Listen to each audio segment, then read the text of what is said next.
Comissão da Verdade, professor Michal Gardenkrau, quarta audiência pública, a imprensa de São José dos Campos na ditadura de 1964 a 1965. Em 7 de outubro de 2013, plenário Mário Shows. Esclarecemos que todos os depoimentos da Comissão da Verdade serão abertos ao público. Está instalada a quarta audiência pública da Comissão da Verdade de São José dos Campos.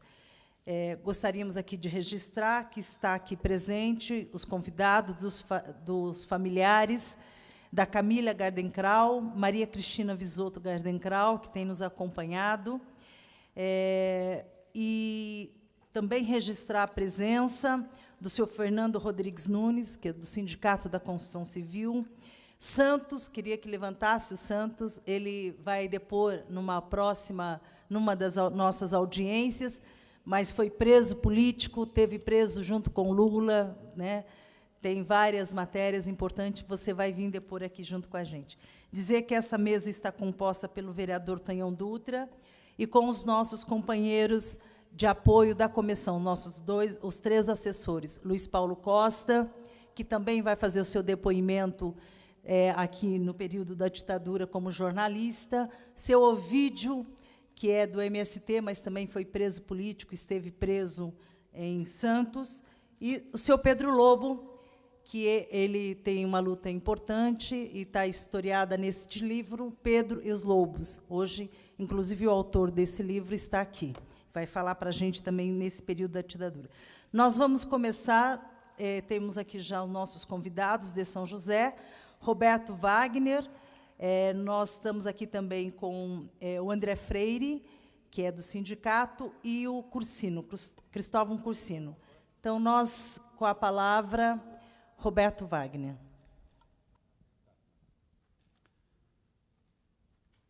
Roberto Wagner, pediram que eu me identificasse para efeito da televisão. Boa tarde a todos, em especial aos membros da comissão. Eu vou relatar 2 episódios que remontam à época em que eu era diretor de redação do jornal Agora. Como grande parte das pessoas, sobretudo os estudantes, não chegaram a conhecer o jornal Agora, eu preciso dar um rápido panorama do que era esse jornal. O jornal Agora surgiu inicialmente como um tabloide, em 1969, fundado por mim e por Joacir Bessa. Nós 2 éramos originários do Vale Paraibano. Eu comecei lá a minha carreira, o Joacir Bessa já era o redator-chefe.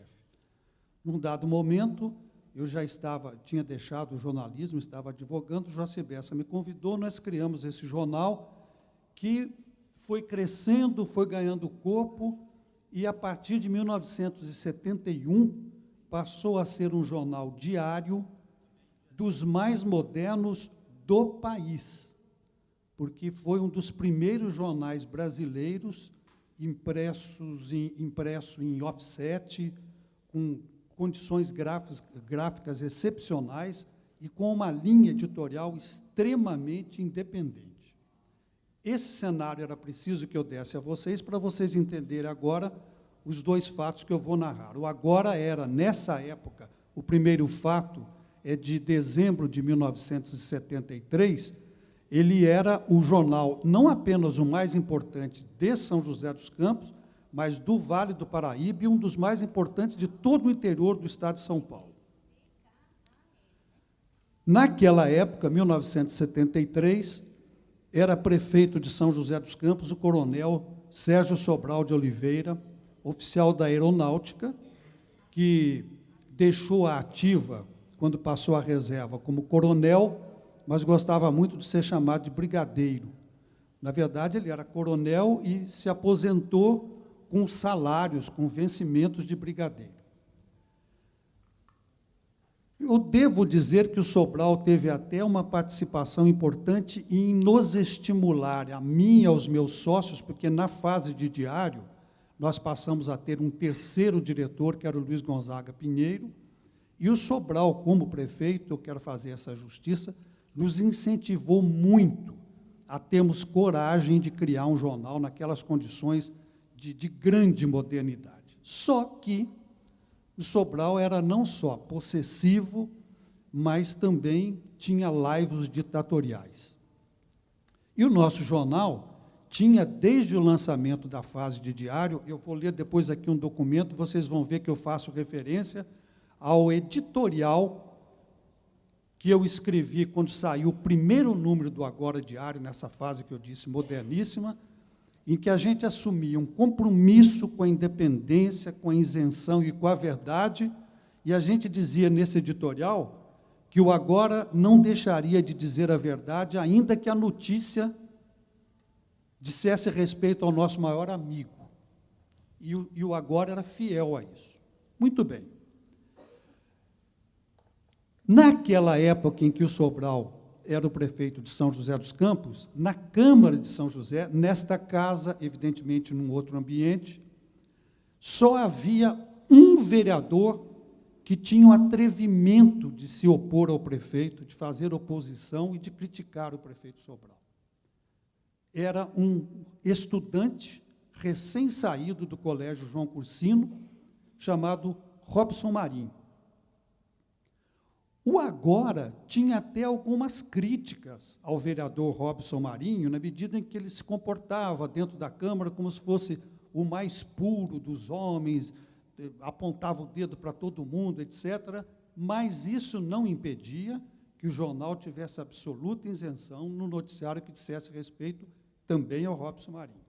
E ocorreu que, na edição de 5 de dezembro de 1973, o nosso jornal fez uma avaliação de quem eram os políticos que já estavam sendo cogitados em toda a região do Vale do Paraíba, porque o jornal tinha circulação regional, para serem prováveis candidatos a deputado estadual e federal pelas duas legendas da época, porque nós vivíamos o bipartidarismo. Só existiam um MDB e a Arena. Então, fizemos as cogitações, olha, em São José dos Campos, os prováveis candidatos a deputado federal pela Arena são fulano e fulano, e mencionamos nessa matéria, o que era óbvio àquela altura, que o provável candidato a deputado estadual pelo MDB, em São José dos Campos, seria o vereador Robson Marinho. Sobral ficou absolutamente indignado com essa matéria. E, na manhã mesmo do dia 5, assim que o jornal foi lido na prefeitura, ele mandou ligar para o nosso jornal, convocando 2 dos diretores para irem falar com ele, que eram o Joacir Bessa, que era diretor de publicidade, e o Luiz Gonzaga, que era diretor administrativo. E havia a expressa recomendação de que eu não fosse diretor de redação, porque ele sabia o meu temperamento, sabia os meus princípios. Então, eu não fui. Os 2 foram, participaram de uma reunião com ele e me comunicaram em seguida o que ele exigia do jornal. Eu preciso antes fazer um pequeno parênteses para vocês entenderem por que ele tinha condições naquele momento de exigir. Nós criamos um jornal, como eu disse, moderníssimo, tivemos que importar máquinas e tudo, e nenhum de nós 3 era rico, pelo contrário. Então, nós tivemos que criar uma sociedade anônima, vendemos ações na cidade, etc. e tudo, mas ficamos sempre com muitas dívidas. E houve um momento em que o Agora não tinha, nós estávamos sufocados por dívidas e fomos socorridos por um grande empresário que atuava na época, que foi quem construiu o início do Jardim Satélite da cidade de Jardim, chamava-se Eugênio Martins, era dono de uma caderneta de poupança na época, chamada Caderneta de Poupança Federal São Paulo. Esse homem ficou dependendo muito de favores do Sobral para ele poder investir naquela área do então nascente Jardim Satélite e Cidade Jardim. E quando o Sobral percebeu que nós estávamos muito endividados, ele procurou esse Eugênio Martins e falou para ele: socorre esses rapazes em troca de ações, porque eu tenho interesse em que você passe a ser majoritário no jornal. E assim aconteceu. nós tivemos que aceitar essa ajuda financeira, a compra de ações por esse empresário, sob pena da gente quebrar. Então, explicado isso, Sobral disse aos meus 2 sócios, quando foram lá, Joacir Bessa e Luiz Gonzaga, que ele estava profundamente irritado com aquela matéria que tinha sido publicada, que ele achava que era uma matéria promocional para o MDB, e principalmente pelo único inimigo dele na cidade político, que era o vereador Robson Marinho.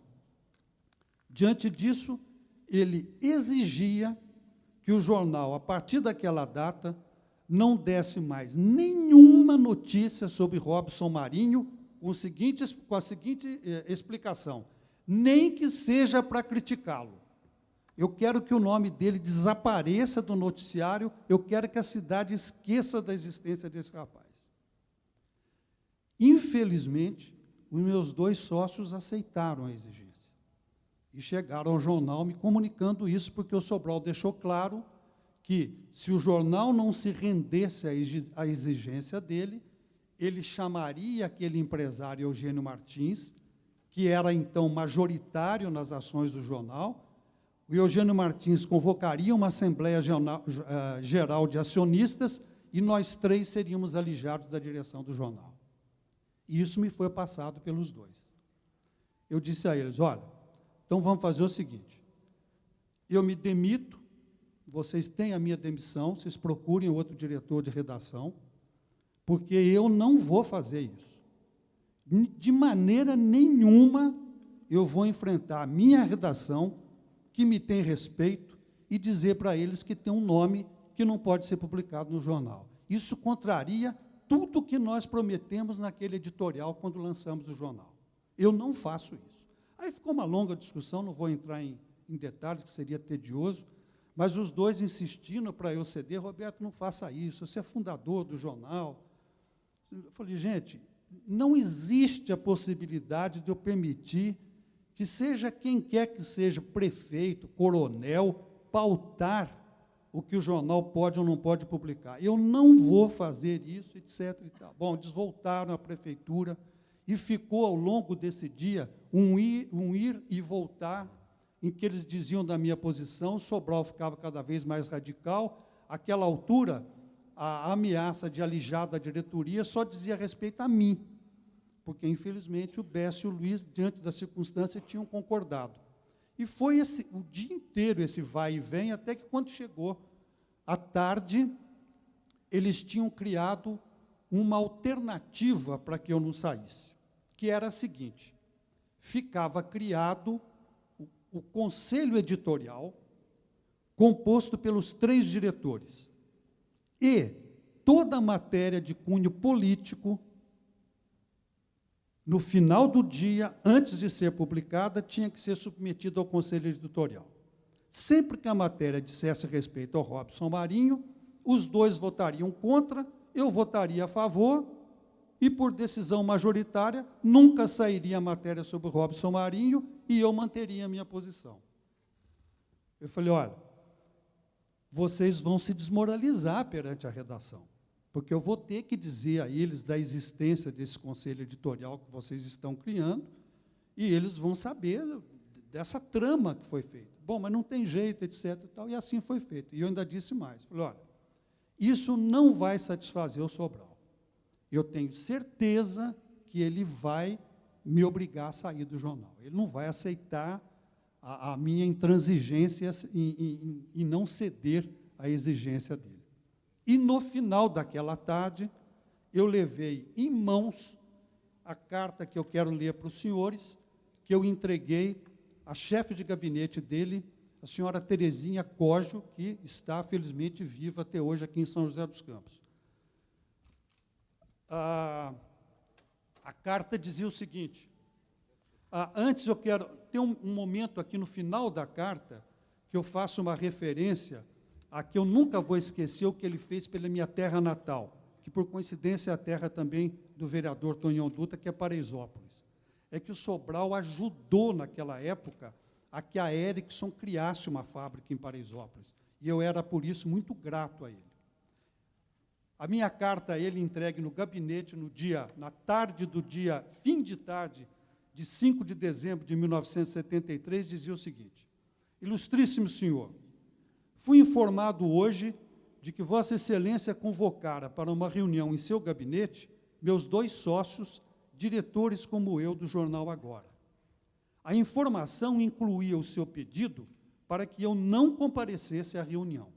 Diante disso, não fui onde não fora convidado, o que não foi bastante para me agastar. Afinal, ao início de sua administração, fui convidado a comparecer a esse mesmo gabinete, onde seu então assessor jurídico, o advogado Rubens Barbosa, me transmitiu seu convite para assumir o cargo de assessor de relações públicas, do que eu tive que declinar por motivos pessoais.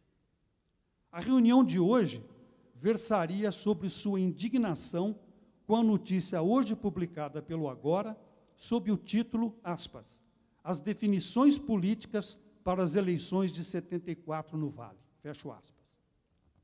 Segundo me foi comunicado, Vossa Excelência considerava a reportagem promocional para o MDB, o que não coincide com minha particular opinião, que sempre zelei como diretor de redação pela imparcialidade do jornal em questões político-partidárias, como de resto em todas as outras. Desde que renunciei ao uso de 2 diplomas universitários para me dedicar ao jornalismo, fixei como norma de comportamento a isenção de ânimo no trato das matérias, por considerar que o jornalismo se deve fazer, sobretudo, com honra. Foi isso, aliás, que o Agora prometeu a seus leitores no editorial do primeiro número da nova fase de diário. Não vejo como possa trair esse compromisso. Por isso, antes mesmo que meus sócios fossem àquela reunião, temerosos de represálias suas contra o jornal, coloquei meu cargo à disposição deles, pois, se de um lado meu caráter me impunha o cumprimento do compromisso assumido com os leitores, de outro, não queria ver o jornal que ajudei a construir desde o primeiro número, em fevereiro de 1969, ser destruído. Como sou agora informado pelos meus sócios, já vindos da reunião, que julgaram necessário comunicar a Vossa Excelência minha intenção de abandonar meu cargo, sinto-me no dever de lhe dirigir esta carta para uma explicação que considero indispensável sobre a permanência ainda do meu nome no expediente do Agora, como seu diretor, sem ignorar o quanto essa permanência é provisória e periclitante, como, aliás, o é a própria vida.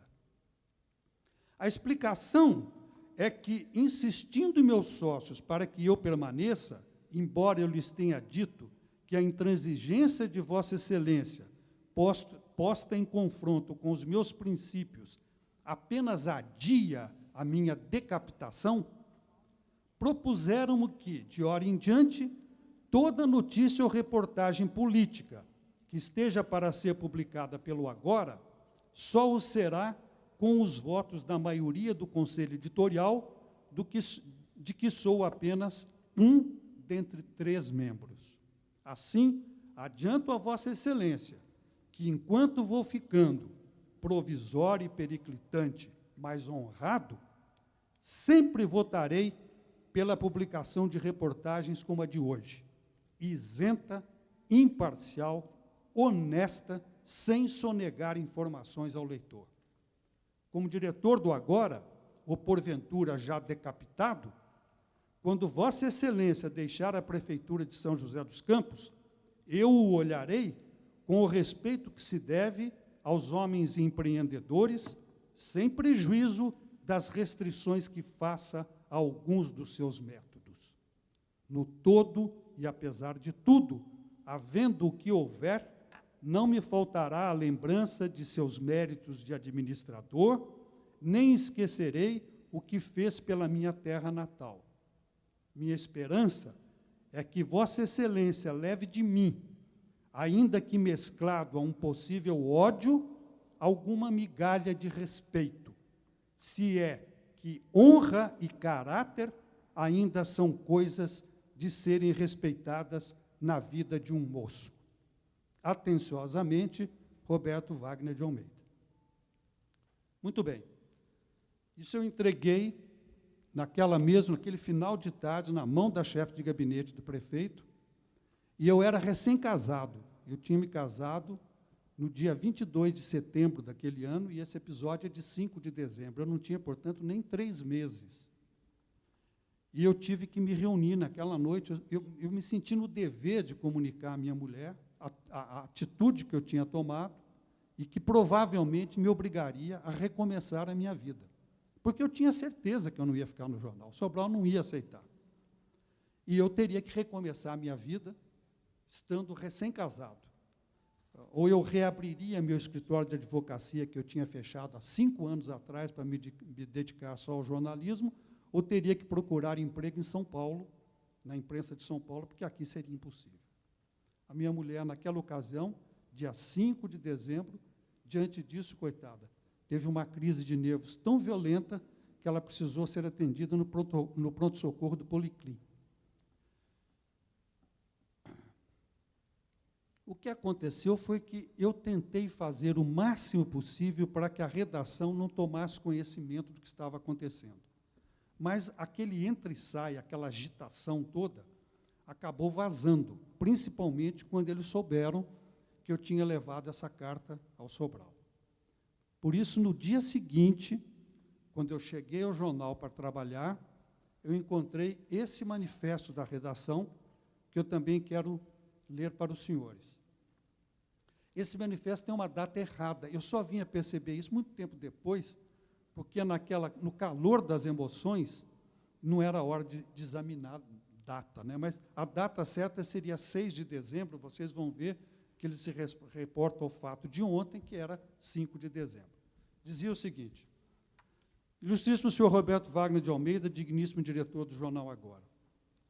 De jornalismo existem muitas definições, e a que fala em honestidade, independência e desculpe, tantos anos depois, eu ainda me emociono. E a que fala em honestidade, independência e verdade é uma boa norma de conduta para todos os jornalistas.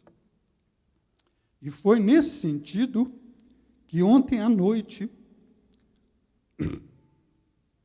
os integrantes da redação do Agora foram cientificados de sua posição frente aos episódios que eclodiram com a entrega de uma carta ao prefeito de São José dos Campos, que poderá trazer-lhe sérios transtornos.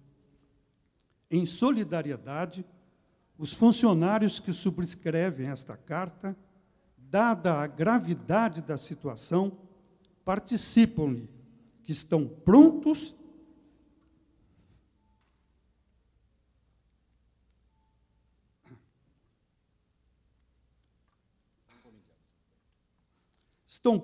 para tomar a mesma atitude que eventualmente venha a ser tomada por Vossa Senhoria. Ao me entregarem isso, me foi dito o seguinte: pela porta que você sair, sai a redação inteira. Assinados: Antônio Augusto de Oliveira, Murilo César Soares, Marcos Rezende Espínola, Luiz Carlos da Costa, Amado Neto de Rezende Filho, Hugo Nozaki, Luiz Eduardo Dias Grunewald e Ernesto de Souza. Eu nunca dei conhecimento desse manifesto aos meus 2 sócios. Infelizmente, os 2 morreram. Eu nunca deixei que eles vissem isso. Eu achei que seria muito constrangedor para eles. E aí aconteceu o seguinte, senhoras e senhores. Uma pessoa com quem eu tinha pouquíssimo convívio, quase nada. Depois eu vinha me tornar amigo dessa pessoa. Era o assessor jurídico do Sérgio Sobral de Oliveira, o advogado Braulio Novaes de Castro. Mas o Braulio me conhecia muito. E eu fiquei sabendo isso depois, que quando ele soube da minha atitude de levar a carta, tudo que tinha acontecido, ele foi ao Sobral e disse: seu Sérgio, como os íntimos do prefeito o chamavam, cuidado com o que o senhor vai fazer. O Roberto Wagner é muito relacionado com jornalistas de São Paulo, dos grandes jornais, Folha, Estado, Jornal da Tarde. Se o senhor fizer isso que o senhor está pensando, isso vai ter repercussão nacional. Isso vai sair na Folha, no Estado, no Jornal da Tarde. O senhor tenha muito cuidado com o que o senhor vai fazer. E, por outro lado, um dos signatários do que eu chamo um manifesto, que era o Amado Neto de Rezende Filho, que era o nosso chefe de reportagem fotográfica, o Amado fazia um bico na prefeitura, fotografava os eventos mais importantes. E depois eu fiquei sabendo que o Amado foi à noite à prefeitura e falou: olha, fala para o seu Sérgio que a redação inteira fez um documento, inclusive eu assinei, se o Roberto Wagner sair, sai a redação inteira. Consequência disso, carta do seu Sérgio Sobral para mim, no dia seguinte, dia 6 de dezembro. Essa também eu nunca deixei que o Bessa nem o Luiz Gonzaga conhecessem, porque o Sobral teve o cinismo de negar o que tinha feito, e, ao fazê-lo, era uma forma de chamar os dois de mentirosos. Além de tudo, ainda fez isso para os dois. A carta dizia o seguinte, é um primor de cinismo, porque ele nega tudo. São José dos Campos, 6 de dezembro de 1973. Wagner, surpreendi-me na tarde de ontem com uma carta sua atribuindo-me a convocação dos diretores do Agora, acrescida da recomendação da sua ausência. Você está redondamente enganado. Não tenho poderes para convocar seus companheiros de direção do jornal, nem muito menos razão para não recebê-lo numa visita, tal como recebi seus colegas.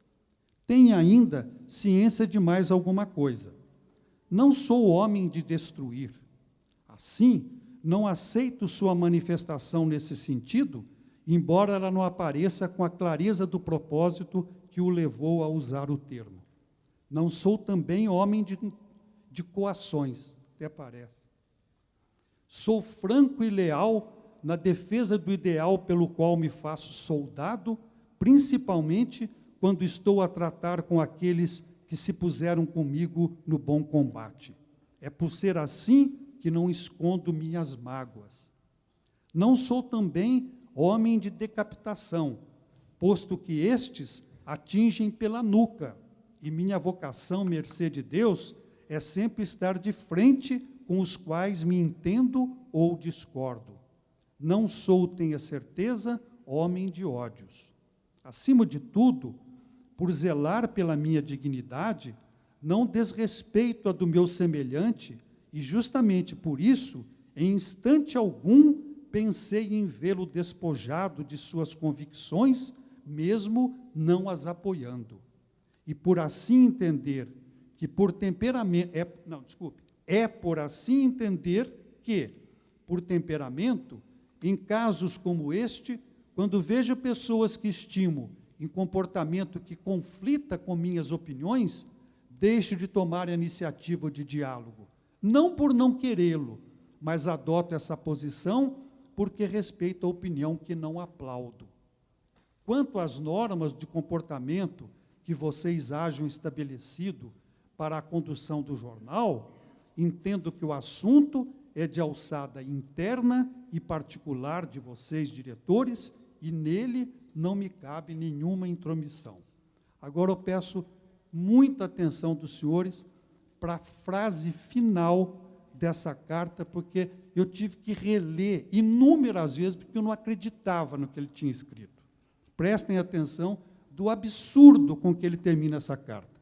Ele diz, por derradeiro, saiba que lamento que você procure acertar sozinho, deixando de errar com todos que são do seu lado.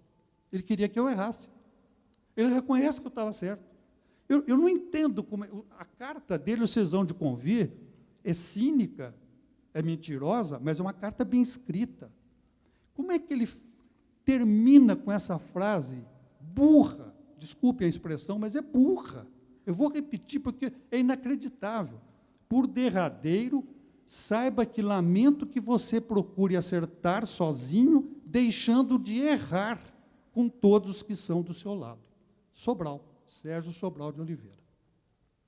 Então, esse episódio terminou assim, o tal conselho editorial acabou durando poucos dias, porque era uma desmoralização para os meus sócios. Vocês conhecem jornalista, né? Eles, sabendo que não podia ter notícia do Robson Marinho, todo dia tinha notícia do Robson Marinho, nem que o Robson não fizesse nada. Só para eu poder chegar no fim do dia na redação e falar, olha, essa notícia não foi aprovada pelo Conselho Editorial. E aí era só gargalhada, né? Então, isso acabou caindo em desuso, os dois ficaram sabendo que o Sobral não ia mais mexer comigo, e esse episódio termina aqui. Eu vou rápido. Eu quero que conste que eu estou passando à presidente, e ela vai dar vista às demais pessoas, os originais desses documentos, depois eu vou deixar as cópias, porque os originais pertencem aos meus filhos. Essa é a carta minha para o Sobral. Esse é o manifesto. Essa comissão recebe, nós vamos protocolar e vai constar nos anais. Te devo os originais. Devolvo. E essa é a carta do Sobral para mim. Outro episódio. Novamente, noticiário sobre Câmara de São José dos Campos. Primeiro era o Robson Marinho. Agora era um outro vereador, e aí nós já estamos em 1977. Era um vereador chamado Luiz Paulo Costa. Esse que está aqui. A partir de 1975, tinha assumido o governo do Estado de São Paulo o doutor Paulo Egídio Martins, que imediatamente, já assim que tomou posse, tinha levado para ser seu secretário de Estado do Interior, que é uma secretaria que não existe mais, o deputado federal Rafael Baldassi Filho, de quem eu era grande amigo. E o deputado Rafael Baldassi Filho me levou também, já na posse, para chefiar a assessoria de imprensa da Secretaria do Interior.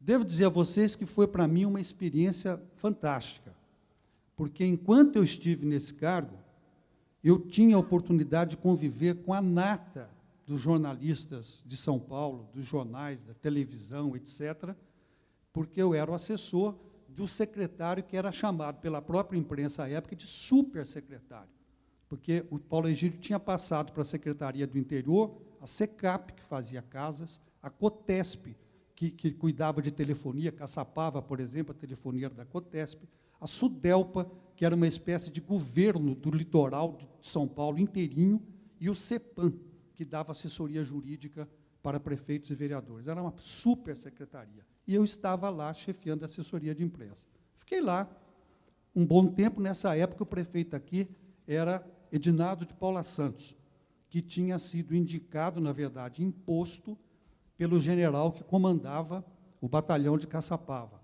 o general Fernando Cerqueira Lima. Muito bem. O Baldassi era muito amigo meu, o meu jornal continuava, como sempre, dando notícia do que tinha que noticiar com absoluta imparcialidade. Um belo dia, eu sou chamado ao gabinete do secretário e ele me diz o seguinte: olha, Roberto, faz tempo já que o governador tem me dito que o general Cerqueira Lima vem se queixando de você e do seu jornal. Eu aguentei até onde deu, mas agora o Paulo Egídio diz que não aguenta mais o general. Ele não para de exigir que o seu jornal deixe de dar notícia da Arena, do MDB, etc. e tal. Aconteceu a mesma coisa do episódio do Sobral, né? Eu falei: Baldassi, não dá para eu fazer isso. Eu não vou dizer para a minha redação que, por exigência do general, está proibido dar notícia dos políticos do MDB. Nós vamos continuar dando. Bom, Roberto, isso vai dar um problema, não sei o quê. Eu vim para casa, pensei muito. Era duro para mim perder aquele relacionamento que eu tinha em São Paulo, né? Mas, no dia seguinte, eu estava em São Paulo com a minha carta de demissão para o secretário, que insistiu para eu continuar, eu deixei a carta e vim embora. Eu sabia que o então vereador Fauzi Metni, também já falecido, infelizmente, que era um ex-oficial médico da Aeronáutica, era amigo do general Sequeira Lima. E eu pedi ao Fauzi que conseguisse um encontro meu com o general Sequeira Lima e não contei para o Fauzi para que era. O Fauzi não perguntou, também não disse. E assim foi marcado o encontro e eu fui. A Caçapava, o comando, não sei se ainda é assim, não ficava no quartel, ficava num casarão no centro de Caçapava. O Luiz Gonzaga, que era diretor do jornal, meu grande amigo, foi junto, fomos eu, Luiz Gonzaga e o Fauzi. Chegando lá, o general nos mandou sentar, etc. E tal. E eu disse, general, eu estou aqui, pedi essa reunião com o senhor pelo seguinte, eu tomei conhecimento de que já há algum tempo o senhor vinha se queixando ao governador de que o jornal que eu dirijo dá notícia demais do MDB, que estaria tendo um comportamento contra-revolucionário e que o senhor não entendia como é que uma pessoa que tem cargo no governo do Estado, no caso eu, poderia ser mantido nesse cargo. E o senhor insistiu tanto com o governador para que eu fosse pressionado ou a mudar a linha editorial do jornal ou a deixar o cargo, que eu vim aqui para dizer ao senhor que o senhor conseguiu. Eu ontem entreguei minha demissão ao secretário Baldassi, mas meu jornal vai continuar noticiando do mesmo jeito. Aí ele ficou muito surpreso, mas, ao contrário do Sobral, ele não se apequenou. Ele falou, não, realmente, eu me queixei muito do senhor, porque o senhor dá notícia, principalmente, de um vereador comunista, perigoso, que é esse Luiz Paulo Costa. Esse vereador está todo dia no seu jornal, o senhor dá muito destaque para ele, esse é um elemento muito perigoso, e não sei o quê, Eu falei, bom, mas o senhor não devia ter pedido demissão? O senhor não devia ter feito isso? Eu falei, general, a opção que me foi dada foi essa. Ou eu deixava de dar notícia do MDB, agora o senhor está me dizendo que seria especificamente desse vereador, ou eu tinha que deixar o governo. Eu vou continuar dando notícia dele. Sabe por quê? Vou perguntar uma coisa para o senhor. O senhor acha que o Luiz Paulo Costa é comunista e é perigoso? Por que o senhor não prende ele? Por que o senhor não pede a cassação dele? Ah, não, isso são outros tempos. Eu não posso nem fazer a prisão, nem pedir a cassação dele. Falei, tudo bem. Então o senhor não pode nem prendê-lo, nem pedir a cassação dele. Eu queria que o senhor entendesse, eu também não posso dizer para a minha redação para deixar de dar notícia de um vereador que está em pleno exercício do mandato, e é o que mais se destaca na Câmara. Ele sai todo dia porque ele é o que mais atua dentro da Câmara. E eu vou continuar dando notícia dele. Para resumir, para não tomar muito tempo, porque tem outras pessoas para deporem, no dia seguinte me ligou o secretário Rafael Baldassi. Wagner, venha reassumir o cargo. Eu falei, o que aconteceu? O general ligou para o governador, pediu para não aceitar a demissão sua, que foi apresentada para mim. Eu voltei para lá, mas não pensem que terminou assim. Eu voltei a trabalhar, passado alguns meses, o jornal publicou uma outra matéria, fazendo uma comparação entre o desempenho da bancada da Arena e a do MDB, e dizia que a bancada da Arena não contrariava o prefeito Edinardo, que era a bancada do Amém, não sei o quê, Resumo. Wagner, o governador telefonou com o general, dessa vez quer que você saia, eu tive que sair. Então, acabei tendo que entregar meu cargo no governo do Estado para preservar a linha editorial do jornal. Eram os tempos da ditadura, meus amigos. Muito obrigado. Obrigada, Roberto. Queria aqui, vou passar agora para o André Freire, que também é jornalista, é do Sindicato dos Jornalistas do Estado de São Paulo, mas queria aqui registrar a presença dos alunos da EMF, professor Dorival Monteiro. Está todos aqui, os alunos. Agradecer a presença e a articulação dos professores, a professora Thais, Priscila, o professor Nivaldo, que também já nos deixou alguns documentos e fotos, inclusive de Paulo de Arara, aqui da Delegacia de São José, professora Marina, Denise e Luciana. Quero agradecer a todas, né, por trazer os alunos. Acho que é um momento importante de reflexão que a gente está fazendo nessa cidade, e hoje nós estamos abordando a imprensa de São José dos Campos na ditadura de 1964 a 1985. Registrar a presença também de Maria José Oliveira, da Promemória da Univap, Paulo Sicarino, do Correio do Litoral, e Lucas Lacaz, fotógrafo, mas que teve também um parente do ITA. Então, com a palavra, André Freire. Boa tarde, vereadora presidenta Amélia Naomi. Boa tarde, vereador Tonhão Dutra, colegas de mesa, senhoras e senhores, alunos da escola. Como que chama a escola? É isso aí, não ouvi, mas é essa aí mesmo. Eu vou dizer para vocês que nós estamos aqui hoje ainda combatendo a ditadura. Por incrível que pareça, a ditadura foi instalada em 1964, durou até 1985. Nós estamos em 2013 combatendo a ditadura, o que é uma prova de que ela, os seus efeitos, ainda não terminaram sobre a sociedade brasileira. E, se formos ficar bastante atentos, nós veremos o quanto, né, o quanto foi nefasta a herança que a ditadura, que foi uma ditadura instalada com o aval, foi promovida pela elite brasileira e promovida também pelos interesses norte-americanos na América Latina. Então, ela tem origem, ela tem porquê, ela se instalou, fez seu papel, saiu e deixou o lixo autoritário para que a gente fique varrendo até hoje. Uns começaram a combater a ditadura em 1964, assim que ela se instalou. Outros já estavam lutando para que ela não houvesse. Eu comecei a lutar contra a ditadura em 1968, quando faleceu, foi morto pela polícia do Rio de Janeiro, o estudante Edson. O Edson foi morto num restaurante de estudantes que havia no Rio de Janeiro, chamado Calabouço, e nesse dia eu decidi que a ditadura havia ultrapassado todos os limites e que ela devia ser combatida. E a minha primeira atitude política foi procurar aonde me aninhar como opositor ao regime, diante do que estava ocorrendo, e eu acabei por optar pela luta armada na Aliança Libertadora Nacional.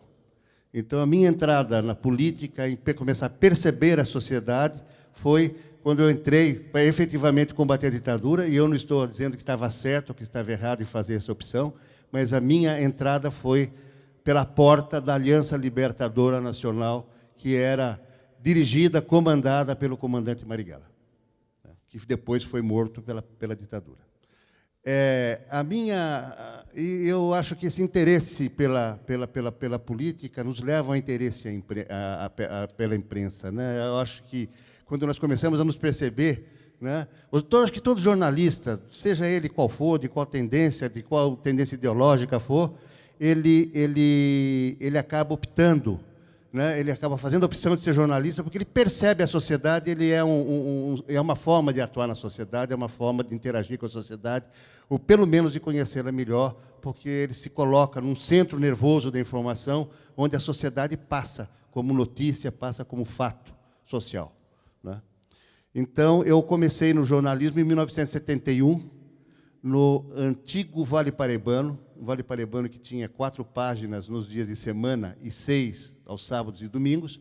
Foi o Vale Paraibano que provavelmente que o Wagner trabalhou. Era o Vale Paraibano que, na época que eu entrei, era dirigido pelo Luiz Paulo Costa, que está aqui, né? Quer dizer, nós estamos aqui quase numa... Nós nos conhecemos de longa data, né? E, em 1971, eu comecei pela porta da cozinha do jornal, né? Fazer polícia. Fazer polícia. E havia, né, nós não tínhamos uma censura, né, nesse momento, porque depois eu participei do Vale Paraibano numa segunda fase, que eu vou falar daqui a pouco, mas em 1971 a gente não tinha censura absoluta dentro da redação, eu não sentia, não sei se o Luiz Paulo sofria alguma pressão e ele não repassava também para o resto da redação, que era uma redação muito pequena, mas não tinha um censor, mas tinha uma apreensão constante no ar, né? Eu acho que uma das impressões, lembranças, e má lembrança que eu tenho da ditadura é uma tensão que permanece no ar constantemente. Ditadura é uma coisa que você acorda com ela e dorme com ela. Isso é terrível. Você sabe que a sociedade está sendo dirigida, está sendo vigiada por quem tem determinados objetivos, que pessoas estão sendo punidas injustamente, que a imprensa está sendo, como acabou de mostrar o Roberto Wagner de Almeida aqui, a imprensa está sendo molestada para que faça as coisas de determinada maneira, né? Está havendo coerção sobre a imprensa, e a gente dorme e acorda com isso aí.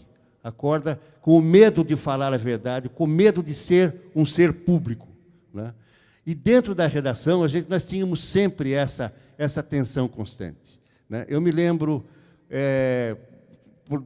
por dois aspectos, né, de uma coluna que o Luiz Paulo mantinha no jornal Vale Paraibano, que se chamava Opinião, e sabia das conversas que nós tínhamos, né, na redação, ou no MDB, onde nós militávamos, que era o partido político de oposição, né, nós sabíamos o que nós criticávamos, e depois a gente lia o que o Luiz Paulo escrevia na coluna, porque era uma coluna corajosa daquela época, e a gente via que já havia um certo comedimento, tinha uma maneira de se dizer as coisas, porque havia essa tensão, essa pressão constante no ar, né?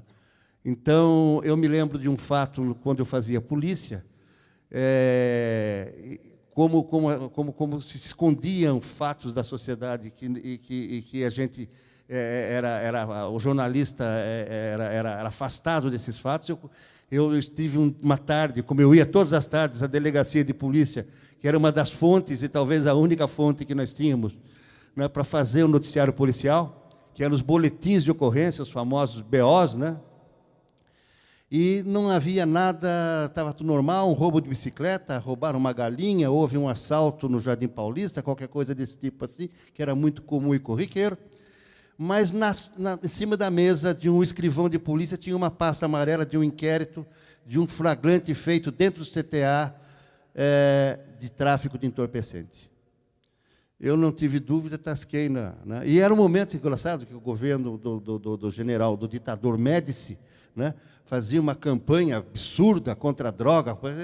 A ditadura ela tenta pressionar a sociedade em todos os aspectos da vida política, social, né? E fazendo uma campanha contra a droga, enquanto dentro do CTA a droga estava correndo solta naquele momento, né? E eu peguei aquilo, fiz as anotações necessárias rapidamente, no dia seguinte dei que no CTA estava havendo tráfico de droga, de maconha, alguma coisa assim, né? E depois disso, uma tremenda apreensão, porque tinha dito contado para a sociedade um fato que ocorreu num local público que pertence a todos os brasileiros, que é uma base militar, né? Daí aquele negócio de ficar com medo de acordar no dia seguinte, de qualquer barulho era barulho, né? Até que eu cheguei na delegacia de polícia no dia seguinte e recebi uma bronca do delegado, que parecia mais até quase que um pai puxando a orelha de um filho. Você está querendo me... E falou um palavrão. Poxa! Mas acabou ficando nisso mesmo. Mas o que me sobra dessa história é que havia uma tensão constante, e parece que nós tínhamos o limite constantemente, né? Esse limite que é uma coisa que doía, né? Porque a gente sabia que não avançaria mais do que estava sendo permitido. Sempre esse jogo de poder fazer ou não fazer alguma coisa com a pressão dos agentes, né, políticos e não políticos da ditadura, né? A segunda fase que eu participei de jornal foi quando eu saí dessa época, fui trabalhar em televisão, depois voltei para o Vale Paraibano, e realmente eu não sentia, apesar de ter toda... E já no Vale Paraibano, que, como era jornal agora, já daí impresso em offset, né, um jornal utilizando serviços de agências nacionais e internacionais, como o Agora já fazia desde o começo da década de 70. Eu estou falando que nós estamos em 1977, né? Mas eu não sentia a pressão na redação. Nós não tínhamos uma pressão na redação. Nós não tivemos censor na redação, como tiveram alguns jornais em São Paulo, né? Mas não tinha uma presença de censor. E não sei se com Luiz Grunewald, que o Wagner cita aqui, que era secretário de redação, que subscreveu aquele documento a favor dele, naquele momento de confronto com o prefeito interventor Sobral, né? Que era o nosso secretário de redação naquele momento, se ele recebia, se o Antônio Augusto de Oliveira, que depois deixou de trabalhar no Agora e foi trabalhar no Vale Paraibano, sofria alguma pressão e tentava proteger a redação das pressões que talvez pudesse sofrer de cima para baixo e não chegava até nós. Mas aquela tensão sempre continuava, sempre havia, né? Nós sabíamos que havia uma pressão da ditadura no ar o tempo inteiro, né? As prisões de políticos, as prisões políticas, isso tudo confirmava, né? E a censura aos jornais de São Paulo, a revista Veja, na época, ao jornal Estado de São Paulo, ao jornal Pasquim, aos jornais alternativos, Movimento, Opinião, né? Isso aí a gente sabia que estava havendo lá e ficava aqui, né, com o nosso noticiário nacional e internacional vindo por agência. Estes, sim, já vinham censurados, porque a agência Estado era censurada, ela que fornecia notícia para o jornal Vale Paraibano a partir de 1977, e a UPI, como todos nós sabemos, a United Press International, é uma agência do Departamento de Estado americano. Quer dizer, quem leu a Guerra do Vietnã, como eu, no jornal Estado de São Paulo, com notícias fornecidas pela agência United Press International, nós estamos lendo exatamente aquilo que o governo americano queria que soubéssemos sobre a Guerra do Vietnã, né? Então, é um alerta para que a gente saiba que a gente, às vezes, pensa que está informado e está muito mal informado. Inclusive hoje, ou talvez, infelizmente, hoje, em plena democracia, né? Então, a gente sabia que as notícias já vinham, nacionais e internacionais já vinham censuradas, e dentro havia a tensão de sempre que a gente sabia, não nos limitava, mas nos tensionava o tempo inteiro, né? Existia no Vale Paraibano uma figura interessante, inexplicável, que convivia conosco alegremente, eu diria até, usando talvez um adjetivo bastante próprio, alegremente convivia conosco um almirante, um senhor da Marinha, que estava na direção do jornal Vale Paraibano. 2 motivos: para nos vigiar, ou exatamente porque era amigo do dono e estava ali para garantir que não haveria nada fora do esquadro com o jornal Vale Paraibano, né? Eu trabalhei no Vale Paraibano 5 anos de alguma coisa e nunca fiquei sabendo exatamente o porquê da presença daquele almirante, que não era jornalista, que não era contabilista, que não era RH, que não era nada, estava lá ele alegremente transitando pela redação do jornal e, às vezes, dando palpites, até engraçado, porque ele não entendia nada daquilo, mas não passava disso aparentemente, né? É uma pena que algumas pessoas que passaram pelo jornal Vale Paraibano na época não estejam vivos mais. É o caso do Antônio Augusto de Oliveira, que foi citado aqui já, subscrevendo também esse documento, e o caso do Luiz Grunewald, também falecido, né? Mas temos aqui o Wagner ainda, temos o Luiz Paulo, que talvez, por serem diretores e secretários de redação dos jornais, saibam de alguma coisa a respeito disso, se havia alguma coisa a mais do que eu sabia como um mero bagrinho de redação. A terceira situação que eu enfrentava era como diretor do Sindicato de Jornalistas da Regional aqui do Vale do Paraíba. Nunca chegou a gente qualquer tipo de demanda por censura, né? E o Sindicato de Jornalistas tinha uma tradição, e tem até hoje uma tradição de defesa das liberdades democráticas, tanto é que, em 1975, quando da morte do jornalista Vladimir Herzog, né, o sindicato, junto com outras forças da sociedade civil, foi assim uma das grandes trincheiras para se iniciar efetivamente a luta pela democratização do país, né? E isso se deu exatamente com a morte de um jornalista, do Vlado. Quer dizer, os jornalistas têm esse legado para com toda a sociedade brasileira, no sentido de movimentar politicamente a sociedade contra a ditadura, né? Estão me pedindo aqui para concluir, e a vereadora Amélia, a presidenta, não está usando aquele sininho dela ainda. Tem um sininho aqui na Câmara. Esse aí, né? Esse aí é para calar a boca de quem está falando demais, né? Eu acho que é isso, né?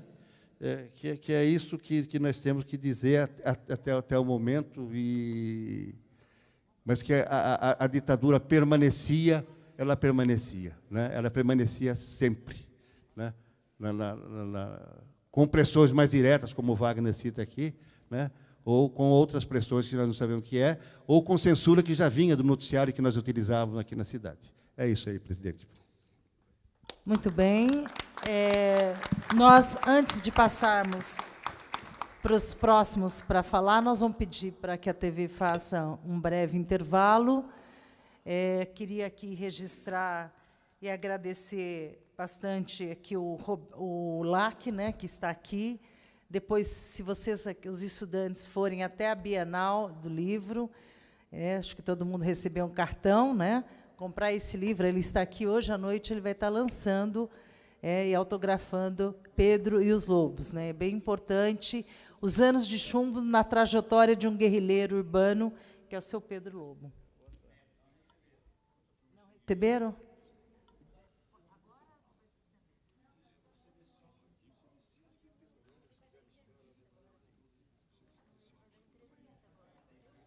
Então, nós vamos também estar junto aqui na casa já o Fernando Moraes, que nós vamos, ele também vai falar um pouco sobre, nossa pauta tem trabalhado muito a questão do CTA e do ITA, como ele escreveu o livro do Montenegro, seria importante a abordagem dele. Mas ele está dando uma entrevista, então nós vamos continuar. Então, vamos passar aqui para o Cristóvão Cursino.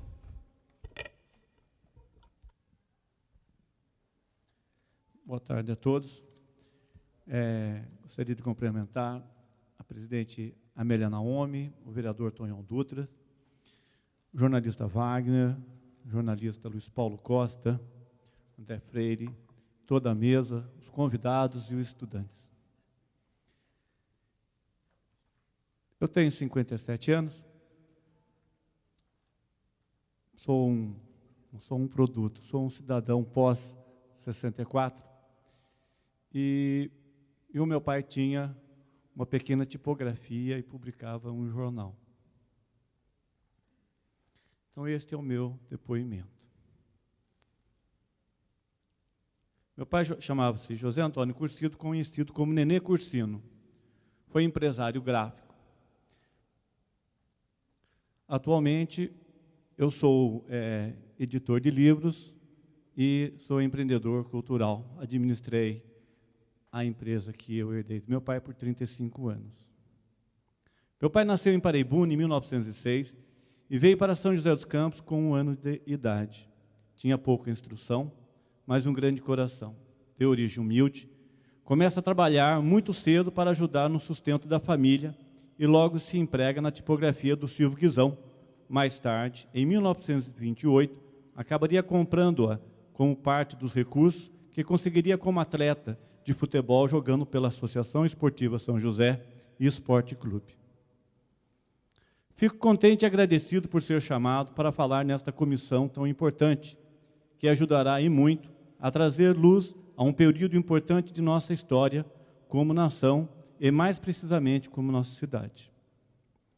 Aprendemos com o tempo que é através do conhecimento que podemos melhorar como pessoa para continuarmos a construir uma sociedade melhor, mais justa, igualitária, com oportunidade para todos e que tudo aconteça com segurança e paz social.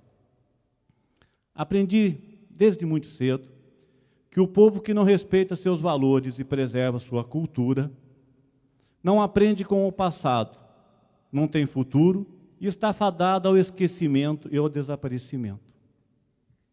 Como filho de Nenê Cursino, fui convidado a participar desta mesa e tentar contar um pouco do que ele me passou no período da Revolução de 64, enquanto estava vivo, pois faleceu em 1974. Cabe esclarecer que, apesar do jornal ter o título de diário, sua periodicidade era semanal.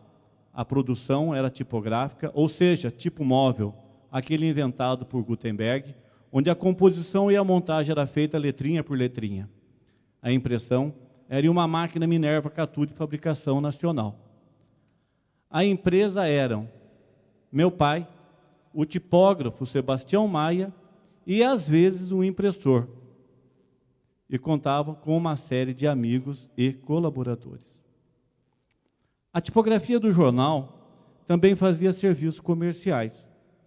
Os recursos provinham das assinaturas, anúncios, publicações de editais e, principalmente, as verbas que vinham da prefeitura para publicações dos atos oficiais. No passado, a empresa experimentaria épocas melhores, mas, no tempo da Revolução, era a época de vacas magras e de sobrevivência muito difícil. Apesar de tudo, ele conseguira feitos importantes, pois nunca estivemos só. Com seu jeito de ser como pessoa, sempre pôde contar com a colaboração de grandes personalidades da cidade, cidadãos cultos e participativos, como Altino Bodezan, Odemar Gomes de Santos, Ismael Neves, Tasso Rodrigues da Cruz, Newton Cursino, o Rui Laerte Gomes de Santos, Paulinho Rolim de Moura, Elisa Barreto, Felizbino Franco Rodrigues, Fuad Cury, Maurício Cury, e daí uma pleia de cidadãos que tem, a maioria deles, o nome nas ruas e nas praças de nossa cidade. A publicação atendia à comunidade com peculiar carinho, pois não é difícil encontrar ainda hoje senhores avós a falar e mostrar com orgulho que teve seu nascimento, casamento, formatura e viagem publicada nas páginas do jornal do Nenê Cursino desde 1928. Dizia Ismael Neves em um de seus artigos publicado no Diário: o jornal não é como um livro que se guarda. Às vezes, sim, suas informações são retidas na memória daqueles que o lêem. O Diário São José dos Campos talvez tenha sido um dos últimos elos que a liga a cidade de São José dos Campos ao passado, principalmente as décadas de 60 e 70. Com certeza, são as de maior intensidade política vivida por esta comunidade até os dias de hoje. Em atendimento à solicitação do Sérgio Werneck, filho do saudoso Aníbal de Almeida, dei uma corrida de olhos nestes últimos 2 dias na coleção de jornais de meu pai e tive a oportunidade de revisitar uma das coisas que me deu o maior orgulho e poder entender o que aconteceu com esta cidade e comigo, dada a intensidade das informações. Como é do conhecimento, o período que antecede a Revolução de 64 é muito tumultuado no país e o jornal registra, a partir de 62, artigos assinados pelos colunistas Jair Leite, Ismael Neves, verdadeiros debates bem estruturados e fundamentados, onde já aparece o pedido de intervenção militar na política. A presença do CTA é por demais engrandecida nas páginas do jornal desde a sua chegada, em que pese artigos de denúncia da doação de terra como uma boa grilagem. A figura do brigadeiro Casimiro Montenegro, como visionário na instalação e consolidação do maior centro de pesquisa e formação de engenheiro do país, é transparente o orgulho e a admiração pelo CTA. Não faltam manifestações a favor dos militares por pessoas e instituições. A cidade mantém um sentimento muito bonito. Chego a dizer que é o início da adoção de uma nova identidade ligada à cultura aeroespacial, pois tinha deixado para trás a fase da imagem de uma cidade sanatorial. Tinham certezas que o progresso chegou. Talvez este sentimento suavize um pouco a chegada da Revolução de 64, e o que observamos pela rápida leitura do jornal da época é que havia um grande tumulto político municipal com a tentativa de cassação do prefeito Marcondes Pereira. Foi muito intenso. Eu dominava o ambiente político, com denúncias de corrupção, abertura de inquérito militar, debates acalorados, acusações de contrato de pistoleiro, assassinato, tiro na rua 15 de novembro, não faltava nada nessa época. Lembro que meu pai, em algumas noites, saía armado para levar comida para o tenente Dinamite em uma chácara que mantinha no bairro do Putim, onde é hoje os fundos do IEAV. Consta do acervo da coleção do jornal também, em uma de suas páginas, a publicação de um artigo assinado pelo tenente Dinamite, relatando e denunciando diversas autoridades, personalidades da época, envolvidas no episódio da cassação do Marcondes Pereira. É muito intenso e forte o relacionamento do jornal com a defesa do mandato do prefeito Marcondes Pereira. Acredito que daí ficando uma grande amizade com meu pai, e que somente agora, visitando o arquivo do jornal, consegui entender e que no final de meu pronunciamento procurarei completar este pensamento. A eleição e a posse do prefeito Eumano Ferreira Veloso, que sucede Marcondes Pereira, é também tumultuada, e que não fosse a ação moderadora do Dr. Ferzital, então empossado como prefeito, garantindo a passagem de comando da cidade. Veloso é uma unanimidade, admirado como político, seresteiro.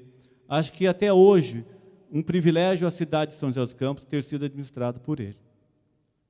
A autonomia política, fruto de grande luta de defesa nas páginas do jornal, capitaneada pelo jornalista Odemar Gomide Santos, sofre um grande revés com a indicação do brigadeiro Sérgio Sobral de Oliveira para ocupar o cargo de prefeito. E começa aqui a maior transformação da história de uma cidade do interior naquele momento, bastando dizer que nos primeiros meses de sua gestão acaba com um dos marcos tradicionais da cidade do interior, o footing da Rua 15. O novo prefeito gozava de bons antecedentes e vinha das fileiras do CTA INPE, e trazia consigo uma boa equipe, considerada séria, competente e apta para executar bons projetos e planejamentos de longo prazo. Não faltou dinheiro para investimentos por parte do governo estadual e federal.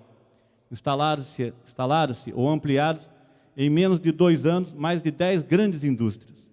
Ou uma reformulação total na área de ensino com a participação da professora Fátima Manfredini, reformulação e construção de novos sistemas de abastecimento da cidade, prevendo um salto na população dentro de poucos anos para mais de 400 mil pessoas. Sem dizer a instalação uma das maiores refinarias do país, da Petrobras, aqui em nossa cidade. Tudo isso estava chegando de bom, mas o velho jornal estava perdendo para o novo modelo de administração. Foi uma verdadeira ruptura com o passado. Não tinha mais a publicação dos atos oficiais da prefeitura. Cabe aqui um fato que ficou marcado. Quando da solicitação de uma audiência de meu pai com o novo prefeito, e o mesmo por seu modo de vida simples, não foi para a reunião trajando com paletó. E, consequentemente, não pôde entrar na sala para falar com o prefeito. Isto o desagradou profundamente, chegando a destruir boa parte do acervo do seu jornal, como os clichês e fotografias. Passado este momento, e a habilidade do prefeito Sobral, o encontro acabou acontecendo e ele foi convidado a conhecer Brasília, viajando de avião. No seu retorno, não se cansava de falar de seu encantamento ao ver sua cidade querida, iluminada à noite. O período foi de grande aperto financeiro e o jornal só não fechou porque no caminho da história do jornal e da nossa família, encontramos um certo homem, o brigadeiro Paulo Vitor da Silva, então diretor do CTA, que em plena revolução procurou ajudar o jornal e começa a fazer o serviço de linotipia na gráfica do CTA, gerenciado pelo Pedro Faria e depois pelo Sargento Stabile. Foram muitos anos de apoio com o serviço de linotipia, mesmo depois da saída do brigadeiro Paulo Vitor e do falecimento do meu pai. Em 1974, assumi a direção do jornal com 18 anos e não tinha a dimensão do que estava acontecendo e do que estava por vir. Edinardo Paula Santos era o novo prefeito. Tive a oportunidade de conhecer um homem público sério, competente e sou testemunha de algumas passagens de seu comportamento. Sou agradecido pela sua amizade. Em 1976, já com uma nova empresa montada, comprei novos equipamentos e comecei a publicar o jornal O Diário em edição vespertina, com impressão offset, em prédio próprio na Vila Maria. Tive a companhia do jornalista Rui Laerte Gobi de Santos, Altino Bodezan e uma série de bons companheiros. Em 1978, a cidade retomava a autonomia política e ganhou as eleições um jovem advogado, filho de família tradicional da terra, que tinha começado sua vida pública com publicações de artigos polêmicos, assinado com o pseudônimo de Gil Vicente, nas páginas do jornal Diário de São José dos Campos, no ido de 64 e 65. Quis o destino que durante a campanha política ficássemos em lados opostos, e não foi possível continuar com a publicação do jornal durante sua gestão. Como opção, e como já tínhamos montado uma empresa gráfica bem estruturada, resolvi partir para a publicação de jornais alternativos, chegando a produzir mais de 20 títulos. A mídia impressa em nossa cidade, apesar de respeitada, é fraca em função de sua baixa tiragem e circulação, deixando a desejar e dando oportunidade para aparecer uma quantidade tão grande de chamados veículos alternativos. Em 1982, adquiriu o controle acionário da Companhia Gráfica Joseense, detentora de uma máquina rotativa, e o título do jornal Agora e seu acervo, negociado com o ex-prefeito Joaquim Bevilacqua.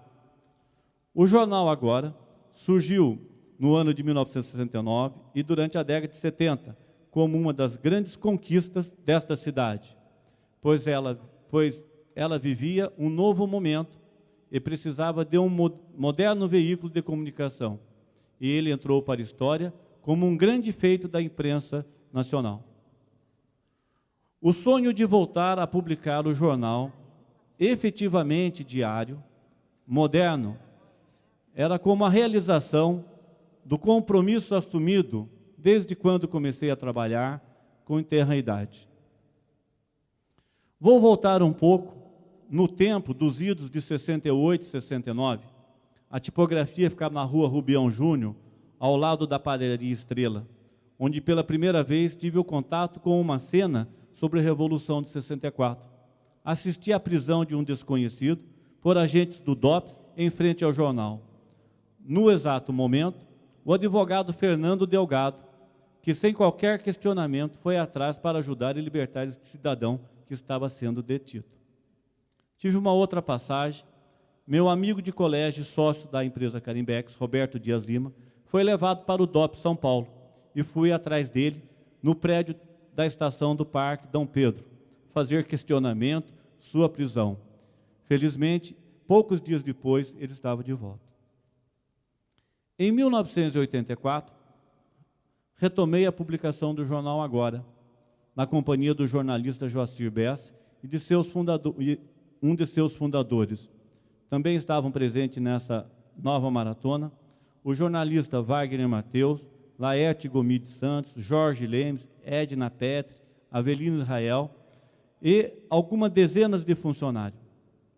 Nossa proposta era reiniciar uma publicação semanal e, no período de 2 anos, voltar a circular diariamente. Experimentava pela primeira vez a sensação de fazer a publicação de um veículo mais profissionalmente, mas mantive meus princípios que sempre me acompanharam desde minha caminhada com meu pai. Passado-se um ano, em 1985, as coisas estavam indo bem. Já não mais dependia das verbas públicas para a publicação do jornal, apesar de saber que era importante para que conseguisse cumprir com meus objetivos futuros. O país vivia o clima das diretas já, e tive a oportunidade de ir a Brasília, assistir às eleições indiretas para presidente. Fiquei hospedado na casa do então deputado Marcondes Pereira. Na manhã do dia da eleição, durante o café, o clima já estava no ar. Coisa mágica e sentimentos que só quem estava lá pode dar o testemunho de sua intensidade. Marcondes olha para mim e diz: coloque este botão de deputado federal para você acompanhar de perto tudo o que vai acontecer. Eu sou conhecido. A partir deste instante, tive acesso a todas as áreas do Congresso e assisti de perto a eleição de Tancredo Neves. E hoje, percebo o valor da amizade.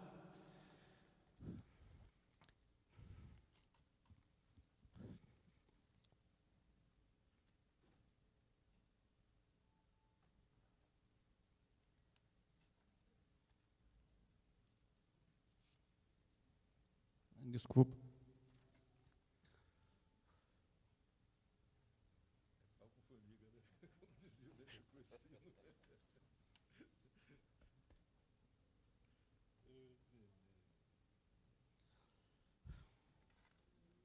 Bom, desculpa. A partir desse instante, tive acesso às aulas do Congresso.